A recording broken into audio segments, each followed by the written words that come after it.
quand les bailleurs de fonds disent que toutes les infrastructures que le Cameroun construit font plusieurs milliards de plus que dans un pays normal, parce qu'il faut que chacun mange. Hein?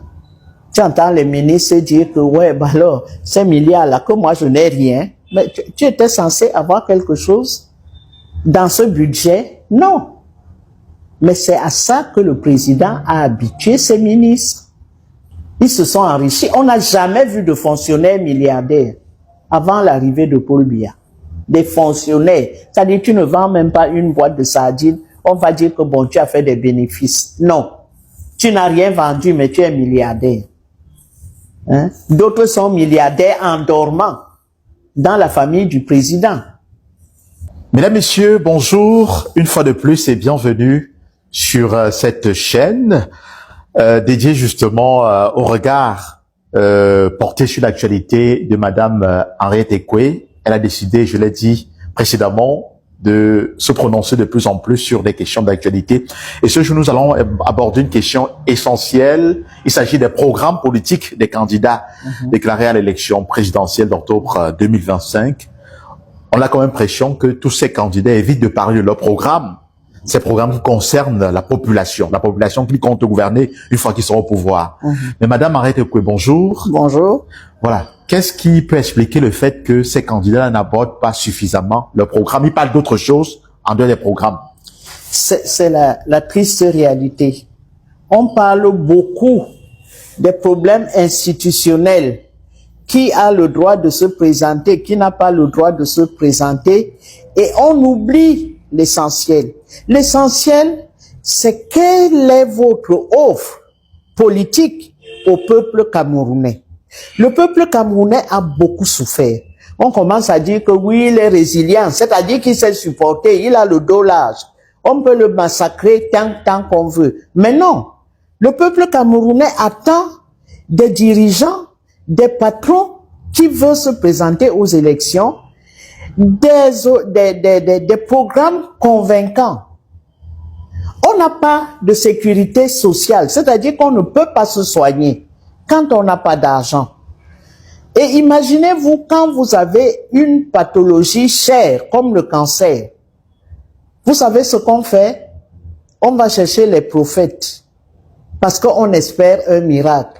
La famille ne peut rien faire. Elle ne peut même pas faire un début de commencement de soins.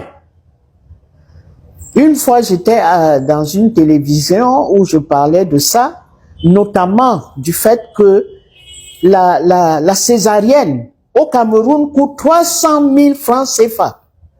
Comment un jeune homme qui doit assister sa compagne ou sa femme peut-il trouver 300 000 francs pour qu'on délivre sa femme du bébé? Alors souvent, soit la mère meurt, soit les deux, et le bébé et la mère. C'est un scandale. Le président de la République sait très bien que la césarienne était gratuite. Quand un accouchement se complique, les infirmiers majors faisaient des césariennes. Aujourd'hui, c'est devenu cher. Dans des hôpitaux publics, c'est un scandale. Ne parlons pas des choses comme le cancer. Dès que vous avez un cancer, on commence à prier Dieu, parce qu'on n'a pas d'autre issue que la prière. Or, ce n'est pas la prière qui va guérir le cancer. Ce n'est pas non plus un miracle. On ne fait pas des miracles. Bon, je sais qu'il y a des prophètes qui annoncent des miracles. En veux-tu, en voilà, toutes les secondes. Mais c'est faux. C'est faux. Au Sénégal, la chimiothérapie est gratuite pour le Sénégalais parce qu'elle est lourde. Elle est lourde à supporter financièrement. Pourquoi le président de la République, avec toutes les richesses dont il disposait, y compris de l'or, aujourd'hui on apprend par-ci par-là que la famille du président exploite l'or du pays, les neveux, les nièces, les cousines. Ça vient d'où? un bassin agricole comme le Mungo et ailleurs. Pourquoi le président n'a pas développé le pays? On n'a pas une seule autoroute. Toutes ces choses-là, on attend que les candidats viennent nous dire ce qu'ils vont faire. On a chez nous, depuis les années 80, la dette. Oh, on est allé au FMI, oh, les plans d'ajustement structurel ont chassé tout le monde du travail, on a privatisé tout. Le président n'a rien fait pour soutenir le peuple. Ailleurs, on a tenté, mais chez nous, on n'a rien fait. Aujourd'hui, les enfants sont partout. Partout. Et heureusement, quand ces enfants-là sont partis, c'est eux qui soignent les mamans. Et quand ça ne va pas, on fait même venir la mère aux États-Unis, au Canada, je ne sais où. Donc, on attend les programmes. On attend qu'ils nous disent, je vais construire tant de logements sociaux par région.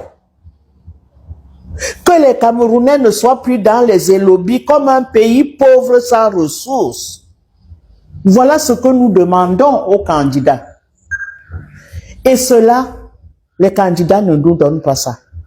Oh non, moi je veux faire la communauté fédérale, des choses comme ça. C'est-à-dire des structures qui sont les déclinaisons de l'État décentralisé. Mais ce n'est pas ça qui fait le programme social. Pourquoi les familles camerounaises, 60 ans après l'indépendance, on vit dans les marécages ou à la moindre pluie, inondation? Pourquoi ne peut-on pas faire des routes solides? C'est ça qu'on attend des candidats à la présidence de la République. Et nous attendons ça. On a privatisé l'université, 50 000. Il y a même des masters à l'université qui valent 500 000. C'est quoi? Ça veut dire quoi? Est-ce que le président a donné... D'abord, son père n'avait rien. C'était un catéchiste. Il est parti avec une bourse. Le fou qui est venu se vanter à la télé, Titus Edzoa, qu'il a mis l'université à 50 000. 2 ans après, il est candidat à l'élection présidentielle de 97. Il vient nous présenter sur papier glacé son programme politique. Et où il annonce qu'il est un enfant de Nouvelle. L'enfant de Nouvelle qui met l'université payante, l'enfant de Nouvelle, quand il sortait de Nouvelle pour aller faire des études en Italie, c'était aux frais de qui? De l'État. Donc, ce régime a complètement détruit l'État. Madame Henriette Okoye, que répondez-vous à ceux qui estiment que ce n'est pas le programme qui est important pour l'instant, que ce qui est important, c'est faire partie de ce système, que les programmes, il y en a, mais il faut trouver des stratégies d'abord pour faire partie, c'est-à-dire mettre ce système de côté afin de réorganiser le pays. Je suis d'accord. Mais comment le peuple va savoir que quand vous allez prendre le pouvoir, vous allez vous intéresser à lui? Or, le grand avantage du peuple, des candidats de l'opposition, c'est de dire, voyez ce qu'on a fait de notre pays. Et nous voulons réparer. Voilà comment nous allons réparer. Il faut convaincre l'électeur. L'électorat, oui. Pour qu'il mette son bulletin pour vous. Tout à fait. Mais vous ne faites rien. Vous parlez de tout. Bon, alors, on a cette espèce de je ne sais pas si c'est la chance, mais les deux principaux candidats là, ils ne parlent que de droit. L'un est professeur, l'autre a un doctorat, alors le droit, ça monte, ça descend, etc. Est-ce que cette distraction n'est pas faite exprès? C'est une distraction. Pour dire aux gens que non, il est le pape du droit. Oui, tu es le pape du droit. Tu me proposes quoi? Pour moi et ma famille dans les élobis, vous me proposez quoi? Dans le marécage. Il n'y a pas un logement social. Et quand on fait des logements sociaux, les ministres camerounais raflent tout pour donner des logements à leurs petites copines, à leurs nièces, à leurs neveux, à leurs cousins. Et les logements sociaux sont hors de prix. Ce ne sont pas des logements sociaux. Il faut avoir des logements sociaux où chaque Camerounais peut vivre dans une maison à l'abri des intempéries. On ne fait pas ça. Il y a des problèmes liés à l'eau et l'électricité. Oui. Les candidats n'en parlent pas, effectivement. On n'en parle pas. Alors, on a un président assez spécial, hein. Le ministère du Plan fait un programme économique. Le président lui-même n'a pas lu. Il n'en parle même pas. Donc, quand il voit que les autres sont en train de déployer des programmes, il dit non. Moi, je vais faire les infrastructures. Il a donc fait les mains-veleux, tout ça là.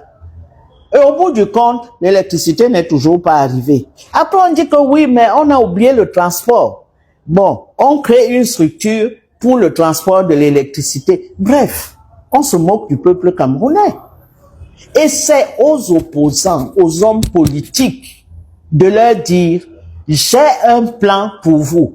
Alors, ce que l'État fait souvent, c'est de dire que nous ne comprennent rien, c'est des totos. Ils pensent qu'il n'y a qu'à. Il n'y a qu'à.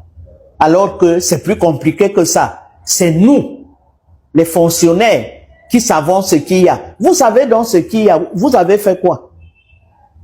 Donc, il faut que les candidats soient près du peuple, qui parlent des aspirations du peuple camerounais, qui sont énormes. On ne peut pas dire que oui, le peuple camerounais est gentil, il est résilient. Il est résilient pourquoi? Parce que s'il sort, on sort l'armée des casernes. Et l'armée tire à balles réelles chez nous. Et quand ça tire, la France se tait. Voilà la réalité.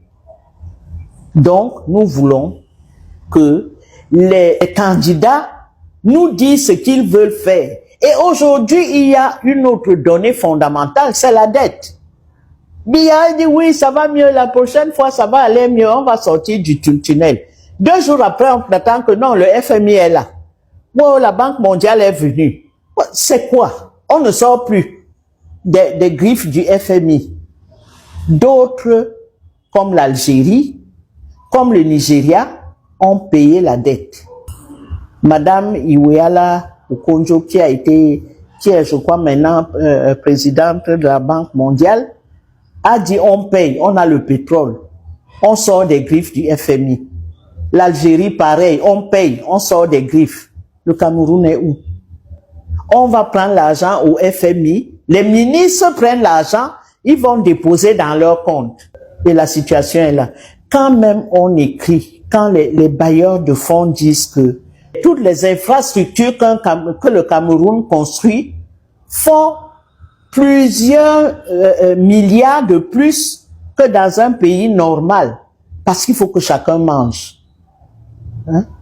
Tu entends les ministres dire que, ouais, bah alors, ces milliards-là, que moi je n'ai rien. Mais tu étais censé avoir quelque chose dans ce budget? Non. Mais c'est à ça que le président a habitué ses ministres. Ils se sont enrichis. On n'a jamais vu de fonctionnaires milliardaires avant l'arrivée de Paul Biya. Des fonctionnaires. C'est-à-dire, tu ne vends même pas une boîte de sardines. On va dire que bon, tu as fait des bénéfices. Non. Tu n'as rien vendu, mais tu es milliardaire. Hein? D'autres sont milliardaires en dormant dans la famille du président. Voilà, c'est ça mon coup de gueule. Faites-nous des programmes. On attend les programmes. Quelle que soit la place que vous allez occuper dans la coalition, ce sont ces programmes-là qui vont enrichir celui qui sera désigné comme candidat d'une coalition. Mais s'il n'y a pas de programme, vous allez parler de quoi? Merci infiniment, mesdames, messieurs, de nous avoir regardés. Merci à madame Mariette Ekoye. On se retrouve prochainement pour une autre vidéo, alors pour notre coup de gueule. Merci beaucoup. Merci de partager, de vous abonner.